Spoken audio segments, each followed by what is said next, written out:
मेरे प्यारे स्टूडेंट्स, तो आज हमारा टारगेट डे 3 और आई होप कि आप लोगों ने पिछले 2 टारगेट्स बहुत अच्छे से कंप्लीट किए हैं। जितने टेस्ट मैंने आप लोगों को बताए थे वो सारे के सारे टेस्ट आप लोगों ने बहुत बेहतरीन तरीके से लगाए हैं।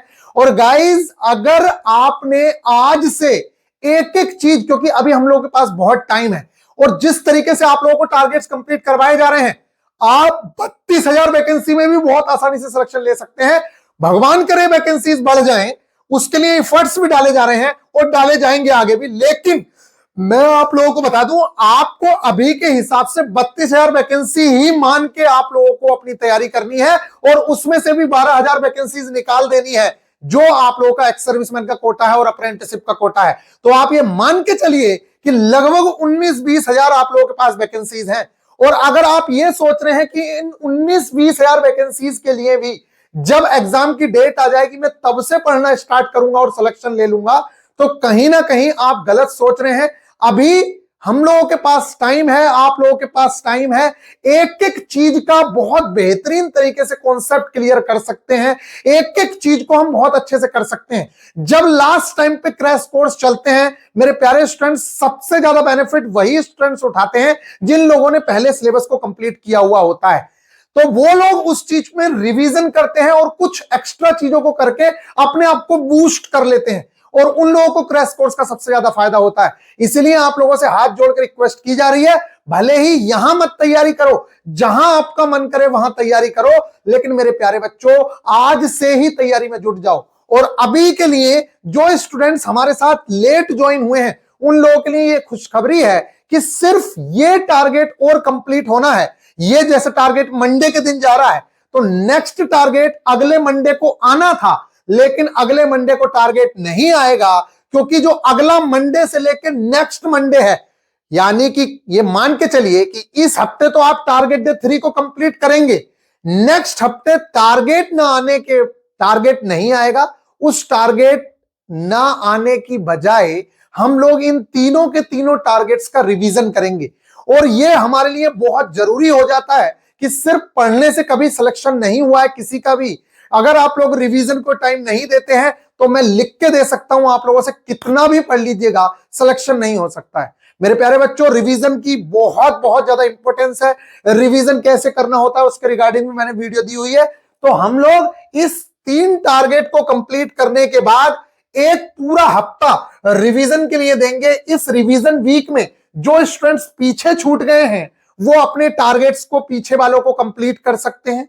जैसे मान लेते हैं आज कोई बच्चा ज्वाइन हुआ तो वो क्या करे, अपना टारगेट डे 1 कंप्लीट करे। इस हफ्ते में मान लेते हैं उसने टारगेट डे 1 कंप्लीट किया और टारगेट डे 2 का कुछ पार्ट कंप्लीट किया। इस पूरे हफ्ते में आप लोगों ने टारगेट डे 3 कंप्लीट किया। फिर जो अगला हफ्ता पूरा रिवीजन का है वो क्या करे, जो उसका बचा हुआ 1.5 टारगेट है उस टारगेट को कंप्लीट करे और पीछे वाले को रिवीजन कर ले। कहीं ना कहीं लेट है तो उसको थोड़ा बहुत नुकसान तो होगा, लेकिन वो हमारे साथ आ जाएगा। और फिर एक एक टारगेट को हमारे साथ कंप्लीट करते चलिए। टारगेट साथ में कंप्लीट करोगे तो बहुत ज्यादा मजा आएगा, क्योंकि साथ में सारे के सारे टेस्ट लगाने, साथ में सारी चीजें करनी, तो उसमें बहुत ज्यादा मजा आएगा। जैसे कि अभी हम लोग अभी तो 3 टारगेट्स हुए, जैसे ही कुछ टारगेट और होंगे फिर उसके बाद हम लोग टेक्स्ट बुक पे भी टेस्ट लगाएंगे, अपनी एप्लीकेशन पे भी टेस्ट लगाएंगे, फुल टेस्ट लगाएंगे, प्रैक्टिस सेट्स लगाएंगे। तो मेरे प्यारे बच्चों, उस चीज में जब साथ साथ चलोगे तो ज्यादा मजा आएगा, अगर पीछे चलोगे तो मजा नहीं आएगा। इसलिए मैं आप लोगों से रिक्वेस्ट करूंगा कि बिल्कुल भी लालच मत करो, कहीं से भी पढ़ाई स्टार्ट करो, लेकिन पढ़ाई जरूर से जरूर स्टार्ट करो।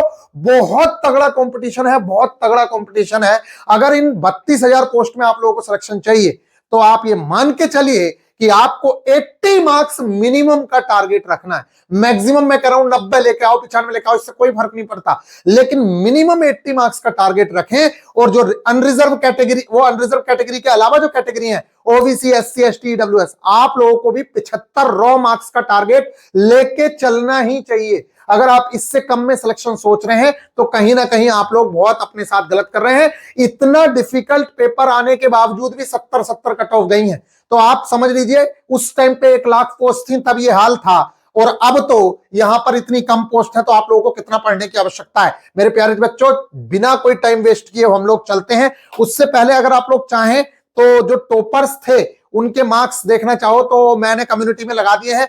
पिछले टेस्ट में कौन कौन टॉपर रहे हैं वहां पे देख लीजिए।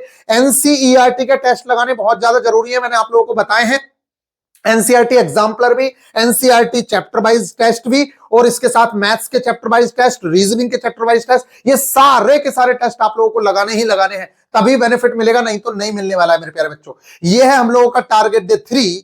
और इस टारगेट डे 3 में अगर हम लोग बात करें तो static GK and current affairs, क्योंकि एक मोस्ट इंपोर्टेंट पार्ट है, लेकिन इसका ये बिल्कुल मतलब नहीं है कि हम लोग पूरी की पूरी ज्योग्राफी कंप्लीट करें, इकोनॉमिक्स कंप्लीट करें, हिस्ट्री पढ़ना शुरू करें, क्योंकि अगर इतना सब कुछ करोगे तो मेरे प्यारे बच्चों जो मेन इंपॉर्टेंट वाली चीजें हैं, जैसे कि साइंस में फिजिक्स, केमिस्ट्री एंड बायो, और इसके अलावा मैथ्स, रीजनिंग, वहां पे आप उतना फोकस नहीं कर पाओगे। इसलिए सबसे ज्यादा मैं आप लोगों को बता दूं, सिलेक्शन सिर्फ उन स्टूडेंट्स के होंगे जिन लोगों ने इन 3 चीजों को बहुत अच्छा कर रखा है, मैथ्स, रीजनिंग और साइंस। आप इन 3 सब्जेक्ट्स को बहुत अच्छा कर लीजिए, सिलेक्शन सिर्फ इन 3 सब्जेक्ट के दम पे हो जाएगा मेरे प्यारे बच्चों। और बाकी हम स्टैटिक जीके और करंट अफेयर्स भी उतना कराएंगे ही कराएंगे कि आप बड़े आराम से 7 से 12 नंबर के आसपास ले आओगे, उतना हम लोग करा देंगे, क्योंकि अभी हमारे पास टाइम है। और भगवान करे कि आप लोगों का 15 मार्क्स का फंस जाए, वो मैं गारंटी नहीं दे रहा हूं, लेकिन मेरे प्यारे बच्चों बड़े आराम से 7 से 12 नंबर का आप लोग फंसा लोगे, क्योंकि 5 से 7 नंबर की आप लोगों की करंट जीके मान के चलिए, और 10 से 12 नंबर का आप लोगों का जो है वो स्टैटिक जीके वाला पोर्शन है। और स्टैटिक जीके हम बहुत अच्छे से कर रहे हैं, और इसके बाद हम करंट अफेयर्स भी करेंगे, तो हमारा पूरा का पूरा सिलेबस बहुत अच्छे से निपट जाएगा। तो मेरे प्यारे बच्चों, मई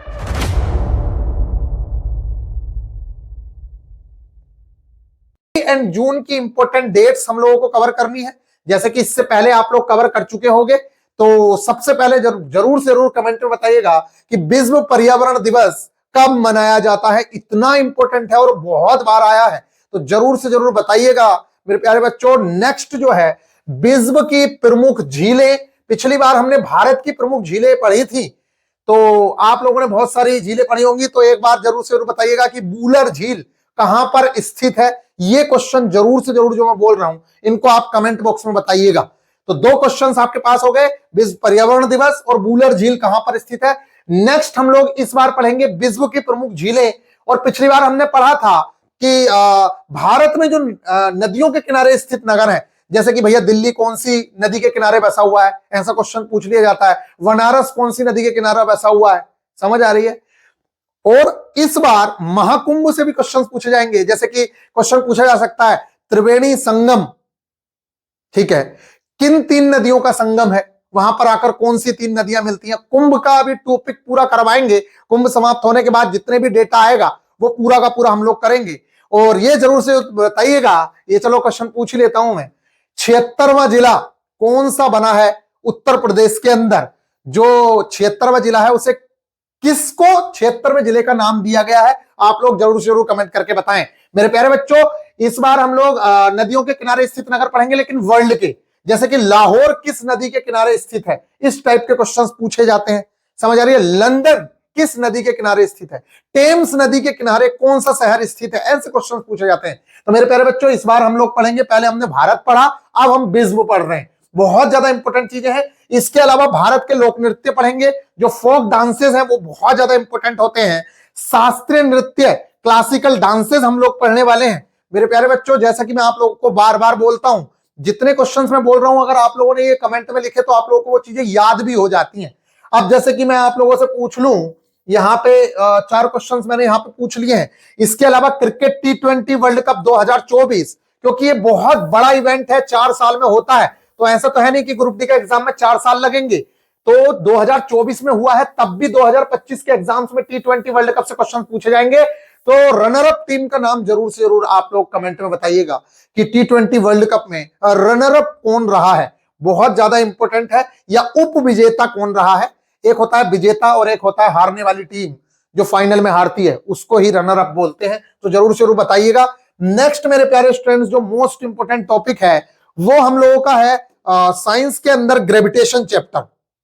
और ये जो ग्रेविटेशन है ना गाइज, आप पिछले बार कुछ स्टूडेंट्स ने कहा कि भैया ऐसा देखने में आ रहा है कि पहली बार में हम लोगों को जो the fundamental unit of life जो सेल वाला चैप्टर वो इतना अच्छे से समझ नहीं आया। मैं आप लोगों को बता दूं, जो लोग हमारे साथ जुड़े हुए हैं उन लोगों ने वो सेल चैप्टर कई बार पढ़ लिया है, उन लोगों को बहुत अच्छे से समझ आता है, एक एक चीज वो लोग समझते हैं, और वो एनसीईआरटी की एक एक लाइन पढ़े हुए हैं, इसलिए उनके लिए वो चीजें आसान है। आप लोग पहली बार एनसीईआरटी पढ़ रहे हो तो थोड़ा सा डिफिकल्ट लगेगा, लेकिन उस डिफिकल्टी को पार करिए मेरे प्यारे बच्चों, बहुत बहुत ज्यादा बेनिफिट मिलने वाला है। आप दुनिया भर की चीजें वहां से क्वेश्चंस फंसते नहीं है। आप इस डिफिकल्ट, भले ही थोड़ा सा डिफिकल्ट लगेगा, उतना डिफिकल्ट है नहीं जितना आप समझ रहे हैं। अगर आप एक बार ढंग से लेक्चर देख लें और फिर उसके बाद अपने जो ये बुक है अगर इस बुक से आप पढ़ लें तो मेरे को नहीं लगता है कि किसी भी बच्चे को प्रॉब्लम होगी उस चीज को देखने में। या आपके पास दूसरा तरीका यह है कि आप जब लेक्चर देख रहे हो the fundamental unit of life का, मेरे प्यारे बच्चों, जैसे ही टीचर पढ़ाए आपको इसके 2 पेज, जैसे उसने पढ़ाए 2 पेज, आप पहले 2 पेज यहां से पढ़ लें, उसके साथ साथ 2 पेज उसने पढ़ाए, फिर आप 2 पेज बुक में से पढ़ लें कि बुक में क्या बोला है उसके बारे में, और ये मार्किंग से आपको इंपोर्टेंट मार्किंग पता चल जाएगी जहां से क्वेश्चंस बनते हैं। फिर उसके बाद आप अगला पेज स्टार्ट करें और एक बार में पूरा लेक्चर ना देखें।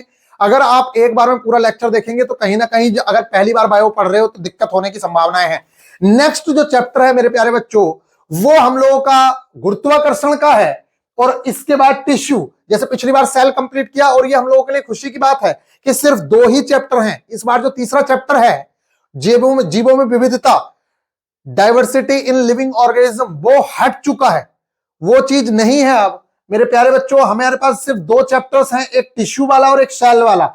तो इस बार हम गुरुत्वाकर्षण को कंप्लीट करेंगे। इसकी जो कंप्लीट मार्किंग है वो मैं आपको प्रोवाइड करवाऊंगा। इसका लेक्चर मैंने आपको प्रोवाइड कराया हुआ है, इसका एक एक न्यूमेरिकल मेरे द्वारा करवाया हुआ है, आपको घबराने की आवश्यकता नहीं है। और तो और इसके लेक्चर्स हम जो आपको प्रोवाइड करवाते हैं हिंदी और इंग्लिश में, वो दोनों के दोनों लेक्चर्स आप लोग देख लीजिए। इससे बाहर आप लोगों के एग्जाम में क्वेश्चन आएगा ही नहीं। एनसीईआरटी के एग्जाम्पलर भी हम लोग अभी बहुत अच्छे से कंप्लीट कर रहे हैं, तो उनको भी आप लोगों को कवर करना है मेरे प्यारे बच्चों। तो ग्रेविटेशन हम लोग कंप्लीट करेंगे, और टिश्यू वाला जो चैप्टर है, जो हमारा 6 चैप्टर है, इसके अंदर इसको हम कवर करेंगे। और यहां से अगर आप देखेंगे तो बहुत ज्यादा भर भर के क्वेश्चंस 2022 के अंदर पूछे गए थे। इस चैप्टर को आप बहुत अच्छे से कवर करें, और इसे कवर करने का सबसे अच्छा तरीका यही है मेरे प्यारे बच्चों कि आप जैसे ही आधे घंटे का लेक्चर कंप्लीट हो, आराम आराम से लेक्चर देखो, सामने किताब रखो एनसीईआरटी की, और जो टीचर पढ़ा रहा है उस चीज को आप देखो कि यार सर ये पढ़ा रहे हैं, भैया ने ये बताया है, तो इस चीज को नोट करना है। कोई चीज अगर लेक्चर में एक्स्ट्रा आ रही है उसे अपने नोट कर लो, मैंने जो मार्किंग दी है उस चीज को देख लो, बस उतना करना है। और आप 2-3 बार रिवाइज करेंगे, तभी मैं कहता हूं कि टारगेट कंप्लीट करना इतना आसान खेल नहीं है। कुछ लोगों को लगता है कि बस एक बार लेक्चर देख लिया कंप्लीट हो गया, लेक्चर देखने से कंप्लीट नहीं होता है। ये एनसीईआरटी भी पढ़नी है, उसको बार बार पढ़ना है जब तक कि याद ना हो चीजें, जब तक कि आपको ये ना लगने लगे कि हाँ यार मेरे को समझ आ रहा है कि क्या है क्या नहीं है। अगर आपको नहीं समझ आ रहा है तो समझिए कि अभी टारगेट कंप्लीट नहीं हुआ है, आपको और टाइम देने की आवश्यकता है। तो ये 2 चैप्टर्स हम लोग कवर करेंगे, ग्रेविटेशन क्लास 9th एनसीईआरटी का चैप्टर नंबर 10 और क्लास 9th एनसीईआरटी का चैप्टर नंबर 6। अब अगर मैं आप लोगों को बताऊं तो हम लोगों ने मैक्सिमम चीजें कवर कर ली हैं, सिर्फ और सिर्फ 2 चैप्टर्स 9th में बच रहे हैं हमारे, और वो हैं work, power and energy and sound. 2 chapters physics के बच रहे हैं। बायो 9th की पूरी कंप्लीट हो चुकी है, यहीं से क्वेश्चंस आएंगे। आप लोग सोचते हैं कि एक्स्ट्रा कर लें क्या भैया, जैसे कि एक बच्चे ने कहा था भैया सेल डिवीजन तो है ही नहीं।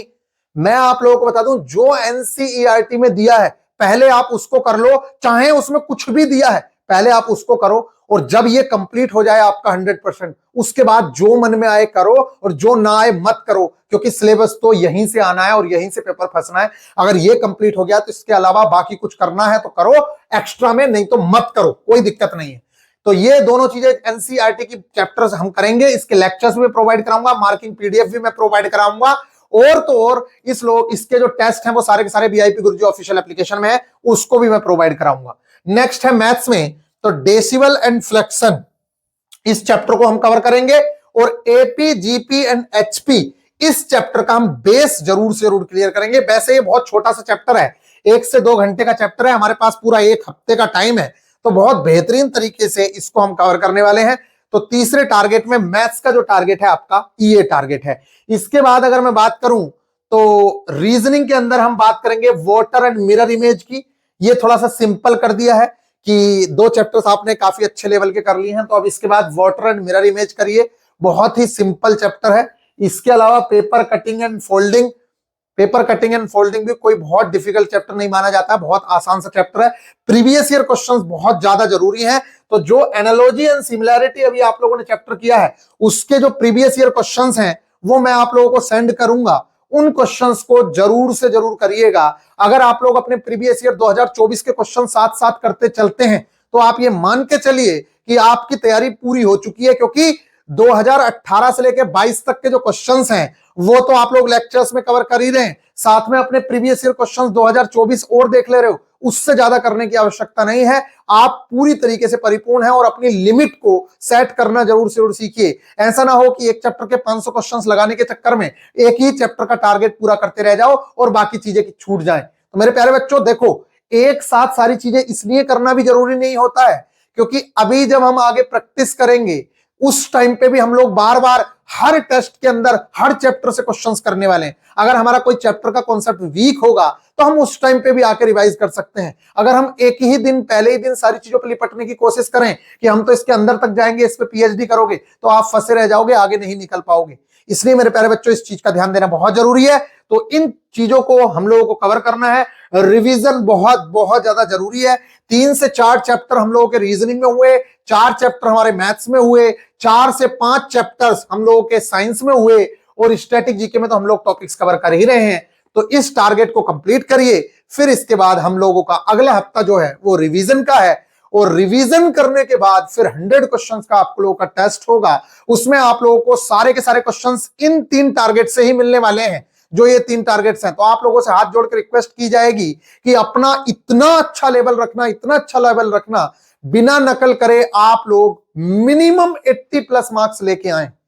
कोशिश करिए 95 मार्क्स लेके आए, क्योंकि सिर्फ 3 टारगेट्स का पेपर होने वाला है। तो इन टारगेट्स में से जितना ज्यादा से ज्यादा क्वेश्चंस ला सकते हो उतना लाने की कोशिश करनी है। तो मेरे प्यारे बच्चों ये हम लोगों का टारगेट है। अगर कोई न्यू स्टूडेंट है और उसको कंटेंट नहीं मिल रहा है, टेस्ट नहीं मिल रहे हैं, तो आपको वीआईपी गुरुजी ऑफिशियल एप्लीकेशन ओपन करनी है और ओपन करते ही आपने अगर कोर्स परचेज किया है तो आपको माई सब्सक्रिप्शन में जाके अपना कोर्स दिख जाएगा। अगर आपने कोर्स परचेज भी नहीं किया है, आप कोर्स पे जाएं और टॉप पे ही आपको ग्रुप डी वाला कोर्स दिखेगा।